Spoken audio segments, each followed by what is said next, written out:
de montar móveis que vêm já desmontados, né, para pegar sua chave de fenda e montar coisa.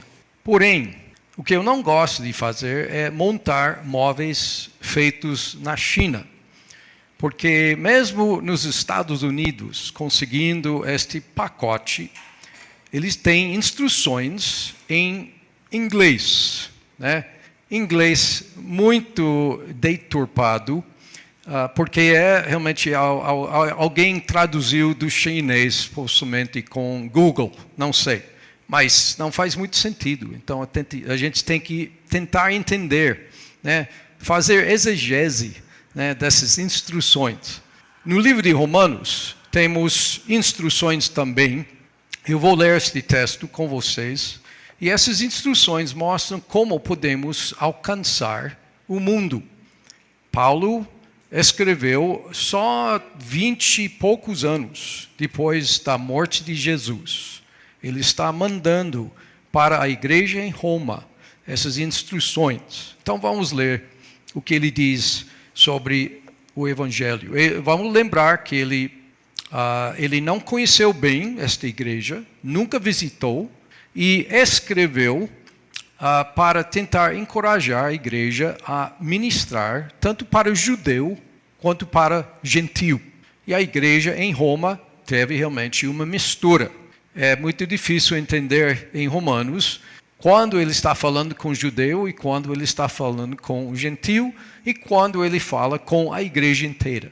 Mas aqui nesta passagem é óbvio que ele quer que a igreja inteira e o cristianismo inteiro seguisse essas instruções. Okay. O texto diz o seguinte: porque todo aquele que invocar o nome do Senhor será salvo. Como, porém, invocarão aquele em quem não creram?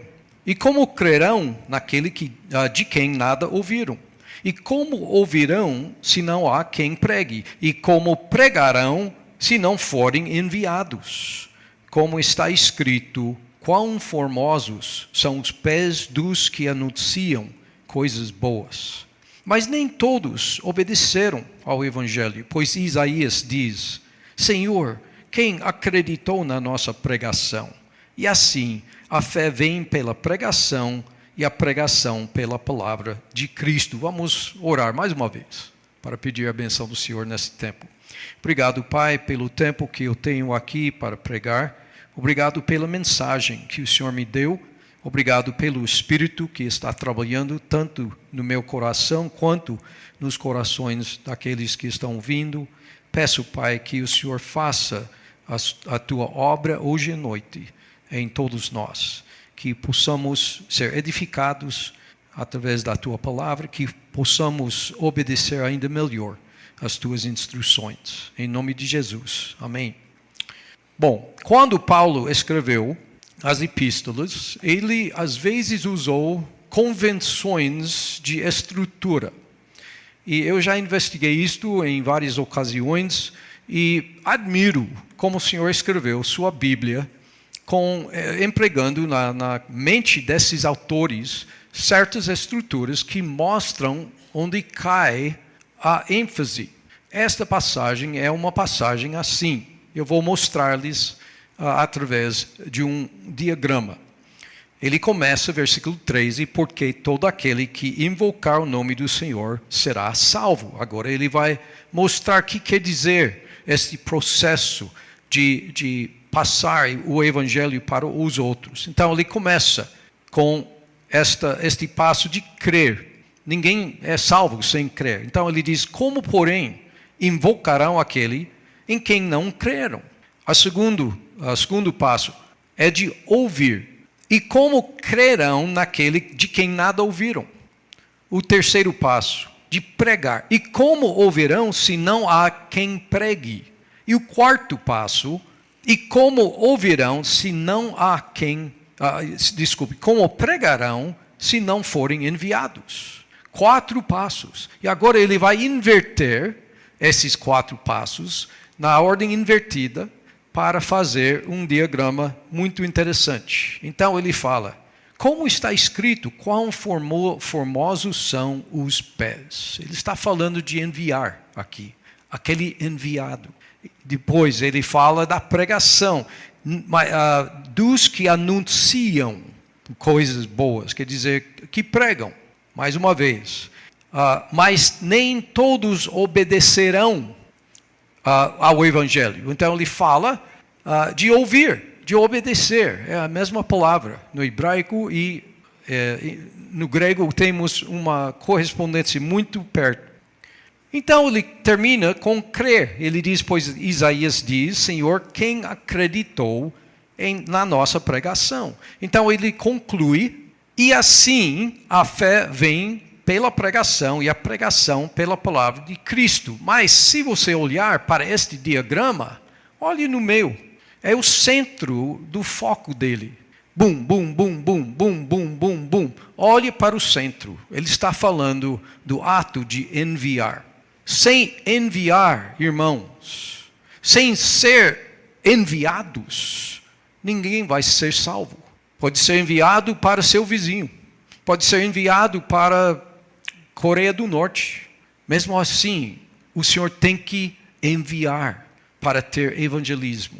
Então ele foca nisto e eu quero seguir esta ideia.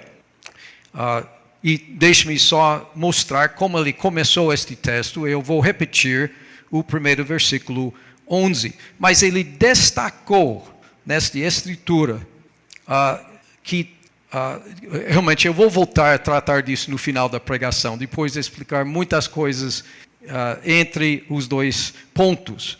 Mas eu quero tratar desses 5 versículos para estimular o evangelismo entre nós, para deixar em nossos corações o dever de ser enviados para pregar, para que eles ouçam e para que eles creiam.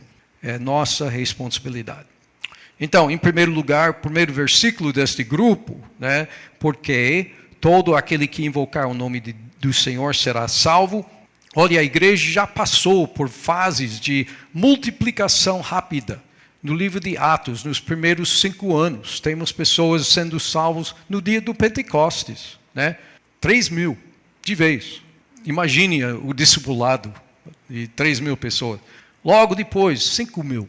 Depois disto, multidões acreditando em Cristo. Então temos um crescimento explosivo na igreja.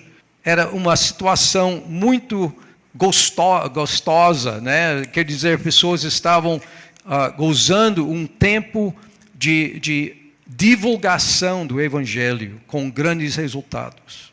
Todos os discípulos se tornaram evangelistas. Alguns eram judeus, todos os apóstolos eram judeus, né? Pedro, Tiago, o pastor dos apóstolos, irmão de Jesus, era judeu. Paulo, Silas, Barnabé, todos. Mas Paulo está falando com gentios aqui em Roma.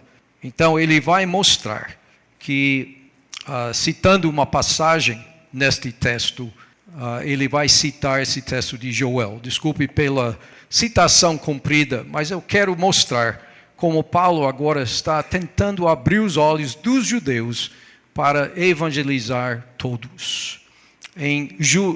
No livro de Joel, capítulo 2, versículos 28, 29 e pulando para 32, o profeta diz: acontecerá depois que derramarei o meu espírito sobre toda a carne.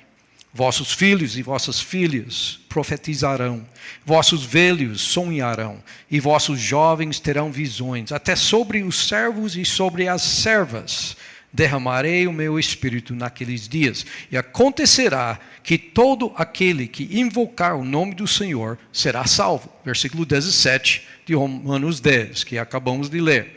Ele cita Joel para mostrar esta divulgação para todos os povos. Porque no Monte Sião e em Jerusalém estarão os que forem salvos, como o Senhor prometeu. E entre os sobreviventes, aqueles que o Senhor chamar. Paulo citou esta passagem porque ele quis que os judeus da igreja em Roma soubessem que o Senhor mandou um Senhor para todas as nações. Infelizmente, os rabinos daquele dia, né, eles nem tinham na cabeça a ideia da divulgação do único Deus do universo. Eles acharam que o gentio era perdido. Só o judeu que era salvo. Então, a palavra nem foi divulgada por eles. Aqui Paulo está tentando corrigir este problema.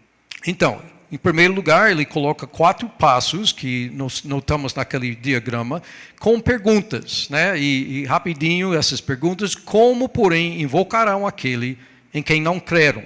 Como crerão naquele de quem nada ouviram? Como ouvirão se não há quem pregue? E como pregarão se não forem enviados? Esta quarta pergunta que eu quero destacar: como podemos evangelizar se ninguém nos envia aos perdidos? E Paulo perguntou: como pregarão se não forem enviados? O fato que o Senhor envia obreiros no mundo inteiro mostra uma grande mudança no sistema judaico. O judeu, como já disse, o rabino nem compartilhou com os gentios. Eles nem quiseram tocar no judeu. Mas agora vamos ver o cumprimento daquela palavra de Isaías que disse que o servo do Senhor, falando de Jesus, 700 anos antes de Jesus, o servo do Senhor seria uma luz para as nações. Somos as nações. Graças a Deus pela luz que recebemos. Graças a Deus que não somos na escuridão, porque o judeu nunca quis destacar o Salvador. Paulo faz claro que o Senhor nos envia para divulgar o Evangelho. E somos enviados, então, por 3 motivos. Então, 3 recursos que Cristo nos dá como os enviados. Esses recursos possibilitam nossa mensagem, aliás, nossa obra de evangelismo. Em primeiro lugar, somos enviados com a autoridade de Cristo. Acho que esta verdade mal penetrou em nossas cabeças. Que sendo salvos, já somos autorizados como as testemunhas dele. Ele está nos enviando com autoridade para pregar. O ministro de Cristo que prega o Evangelho é uma pessoa enviada, comissionada e autorizada. Ele deve ser considerado um arauto, um representante de Deus. Devemos notar que este mensageiro não sai com sua própria autoridade. Assim Jesus falou essas palavras quando ele nos enviou para o mundo. Em Mateus 28, a última coisa que Mateus recorda da vida de Jesus é que ele colocou este termo: toda a autoridade me foi dada no céu e na terra, ide, portanto, fazei discípulos de todas as nações. Devemos lembrar que próprio Jesus recebeu a autoridade do Pai quando ele foi enviado para a terra.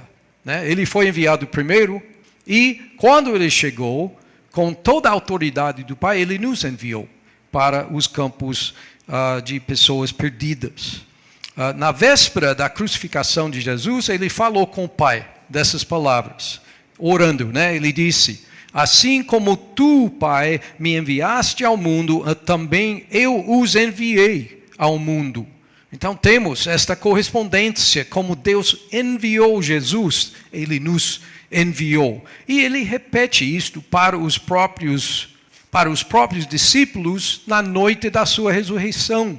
Ele entrou naquele cenáculo e falou com os seguidores dele. Ele diz assim, disse-lhe, pois, Jesus outra vez: Pai seja convosco, assim como o Pai me enviou, eu também vos envio. Está conseguindo a ideia que temos autoridade? Está percebendo que quando o Senhor Pai mandou Jesus, ele pegou seu representante perfeito para vir para cá e para pregar sua mensagem. Quando Jesus saiu, ele não deixou o Espírito Santo para ser o mensageiro, ele deixou o ser humano, o convertido, para ser o mensageiro dele. Então somos enviados por Jesus como embaixadores, tá? De sorte que somos embaixadores em nome de Cristo, como se Deus exortasse por nosso intermédio. Em nome de Cristo, pois, rogamos que vos reconcilieis com Deus. Percebe como Paulo está falando? Paulo está falando com a autoridade de Cristo aqui, né? Em nome de Cristo, pois, sejam reconciliados. É pena que estamos ouvindo muita pregação hoje em dia na televisão, pessoas fazendo tudo em nome de Jesus. Em muitos casos, é um show, né? Eu já vi um pregador americano falando com o espírito de nicotina, de sair daquela pessoa, em nome de Jesus. Será? Estamos desperdiçando a autoridade de Cristo desse jeito? Não, Jesus mandou o convertido dele, o seguidor dele, com sua autoridade para ser um embaixador. Agora, eu vou perguntar, mas acho que ninguém já conheceu um embaixador oficial. Por que não? Porque o Brasil manda uma pessoa só para os Estados Unidos, para ser embaixador. Pessoa importante. Os Estados Unidos faz como se diz, como assim? O inverso, ou o corolário, né? Eles mandam também um representante só. Nunca conheci nosso embaixador americano. Graças a Deus, não tive que ficar em frente dele por um crime, coisa assim, mas é difícil conhecer essas pessoas. São honradas, são exaltadas. Mas, irmãos, não estamos representando um país. Somos representando Jesus Cristo. Somos honrados. Temos uma posição exaltada em representar Jesus Cristo, mesmo com a autoridade que Ele nos dá. Super honrados como os embaixadores de Cristo. Agora, você pode me perguntar, mas pastor, se Cristo tem autoridade para enviar os obreiros, por que temos missões? Qual é a importância de ter uma missão como Maranata, multicultural, né? ou como Mibre, ou como ABEM, né? Minha missão? Olha, é claro que a última autoridade é de Cristo, mas em muitos casos, Cristo envia missionários através da igreja local. Eu vou lembrar os irmãos, por exemplo, de Atos, capítulo 13. Em Antioquia, Barnabé e Saulo chegaram lá, os dois, né, ministraram naquela região. Barnabé foi mandado pela igreja em Jerusalém. E chegando lá, ele pegou Paulo, da sua região, lá na Ásia Menor. Eles começaram a trabalhar e a igreja cresceu. E já em Atos capítulo 13, temos 5 obreiros reconhecidos. Deixe-me ler este versículo 13:1. Havia na igreja de Antioquia profetas e mestres. Barnabé, sabíamos dele, né? Simeão, por sobrenome Níger, Lúcio de Cirene, Manaém, o colasso de Herodes, tetrarca, e Saulo. 5. Barnabé e Paulo se multiplicaram, né? Temos mais 3 pessoas capazes de liderar a igreja. E assim, a igreja pensou, temos 5, temos riquezas aqui. Outras igrejas não têm. E há regiões que nem têm o evangelho. Vamos pensar em missões. Então, o que eles fizeram? Eles enviaram Paulo e Barnabé. Olha, este espírito é louvável.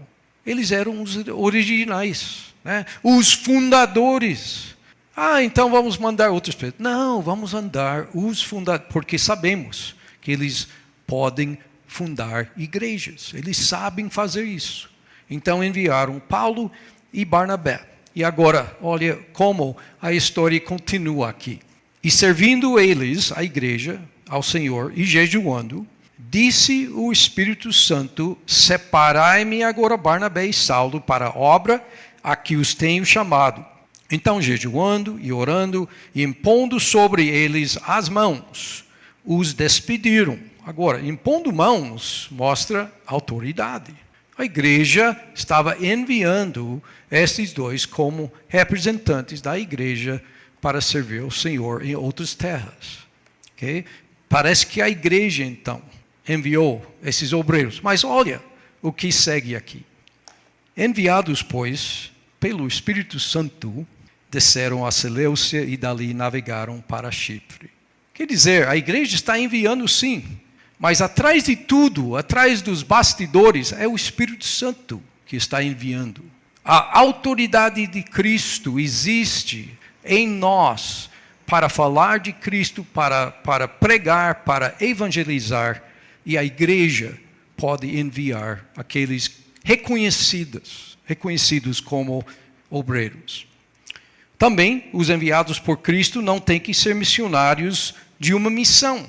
Todos nós podemos considerar nossas vidas como propriedade de Cristo e assim estamos enviados por Ele aqui mesmo, em nossas vizinhanças, em nosso serviço, em nossa escola, em nossas famílias. Somos enviados por Cristo. Os irmãos das igrejas são enviados pelo Senhor também. A grande comissão não tem a ver somente com profissionais.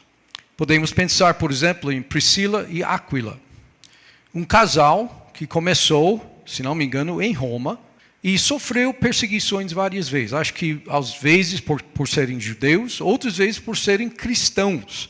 Então eles circularam de Roma para Corinto, para Éfeso, mas em todo lugar que eles foram, temos evidência que eles faziam a obra de Cristo.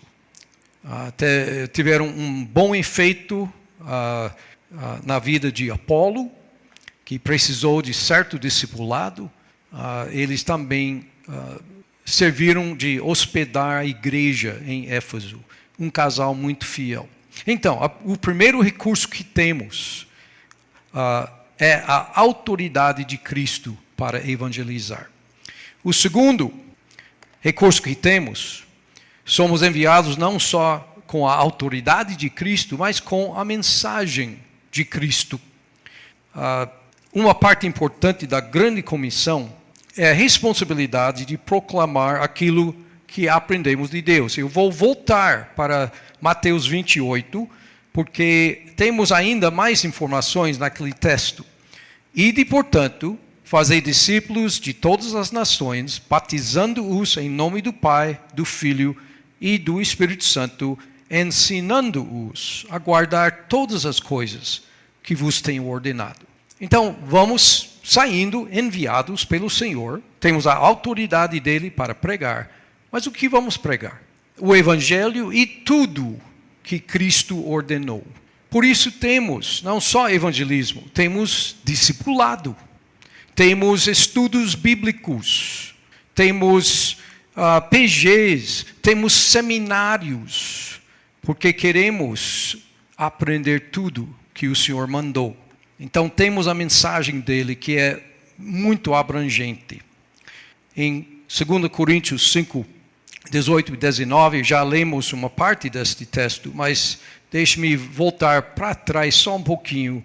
Paulo diz, ora, tudo provém de Deus, que nos reconciliou consigo mesmo, por meio de Cristo, e nos deu o ministério da reconciliação, a saber, que Deus estava em Cristo reconciliando consigo o mundo, não imputando aos homens as suas transgressões, e nos confiou a palavra da reconciliação. Temos a mensagem de Cristo.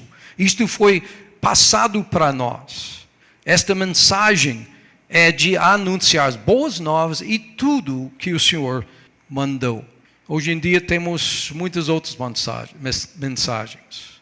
Em nossas igrejas não é só Cristo e aquilo que Ele mandou. Temos mensagens que nem fazem parte do texto. Hoje é super popular ouvir de inclusão, de ouvir de outros movimentos de crenças, movimentos populares. Podemos ouvir da política do púlpito, infelizmente.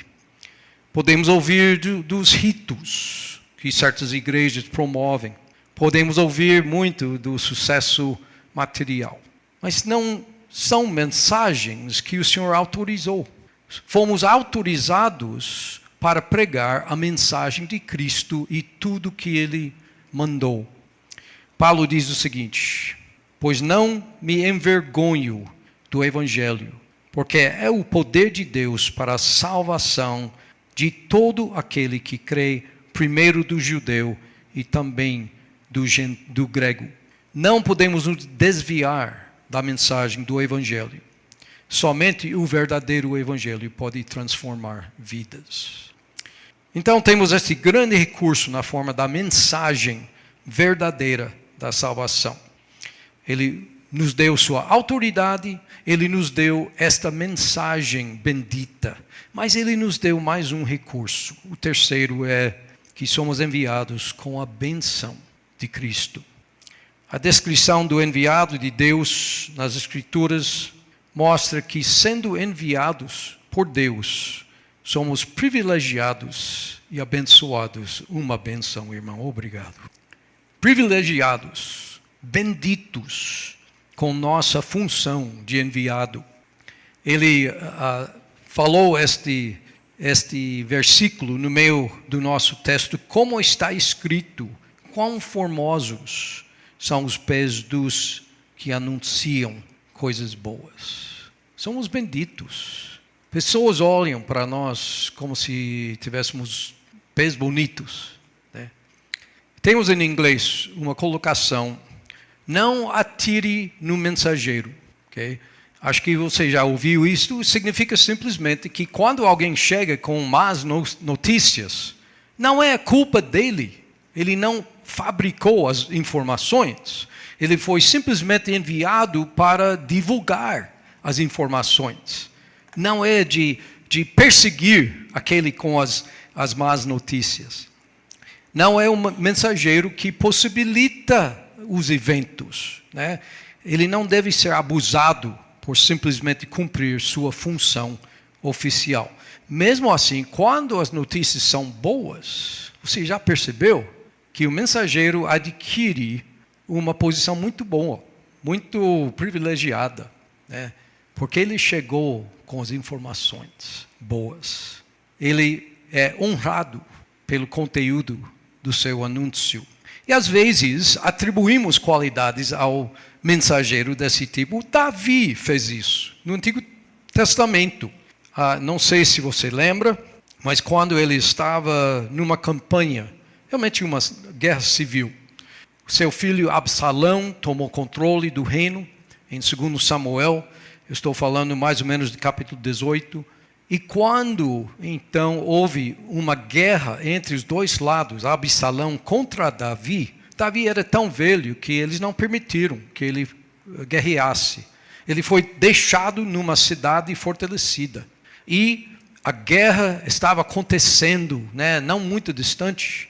E naqueles dias não houve e-mail, não houve mídia social, não houve telefone, não houve nada de possivelmente fumaça, né, fazendo sinais de fumaça.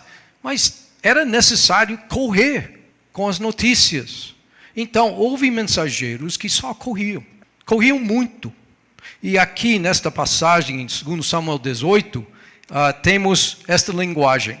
Davi, protegido nesta cidade fortalecida, esperando notícias. E a sentinela está falando. Viu a sentinela outro homem que corria. Então, gritou para a porta e disse: eis que vem outro homem correndo só. Então disse o rei: também este traz boas novas. Disse mais a sentinela: vejo o correr do primeiro parece ser o correr de Ahimaás, filho de Zadok. Então disse o rei: este homem, ele é de bem e trará boas novas. Ele estava esperando acima de esperança, que a notícia seria boa, que Absalão, a vida dele foi preservada. Infelizmente, Ahimaaz teve que relatar que o filho dele morreu. Mas está vendo como ele atribuiu qualidades para este mensageiro só porque ele quis ouvir boas novas. Realmente, quem traz boas novas será elogiado. E temos exemplos nas Escrituras disto.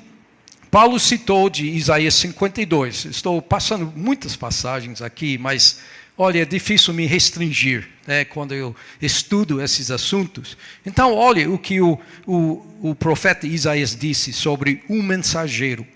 Que formosos são sobre os montes os pés do que anuncia as boas novas, que faz ouvir a paz, que anuncia coisas boas, que faz ouvir a salvação, que diz a Sião, o teu Deus reina. Eis o grito dos teus atalaias. Eles erguem a voz, juntamente exultam, porque com seus próprios olhos distintamente veem o retorno do Senhor a Sião. Rompei em júbilo, exultai a uma, ó ruínas de Jerusalém, porque o Senhor consolou o seu povo. Ele remiu a Jerusalém. O Senhor desnudou o seu santo braço à vista de todas as nações, e todos os confins da terra verão a salvação do nosso Deus. Aqui temos uma passagem que poderia representar 3 eventos. Acho que representa 3 eventos. Acho que as profecias são tão versáteis no livro de Isaías que temos cumprimentos mais de um. Em primeiro lugar, pode relatar as boas novas depois do exílio da Babilônia, né, quando o povo voltou para a região da Palestina. Pode relatar as boas novas da nossa época, afirmando que há salvação em Jesus Cristo e que nosso Deus reina. Ou pode relatar as boas novas anunciando o milênio, o reino de Jesus nos últimos tempos. Acho que a linguagem aqui é apropriada para qualquer um desses 3 eventos. Houve e haverá grande celebração nesses 3 pontos da história.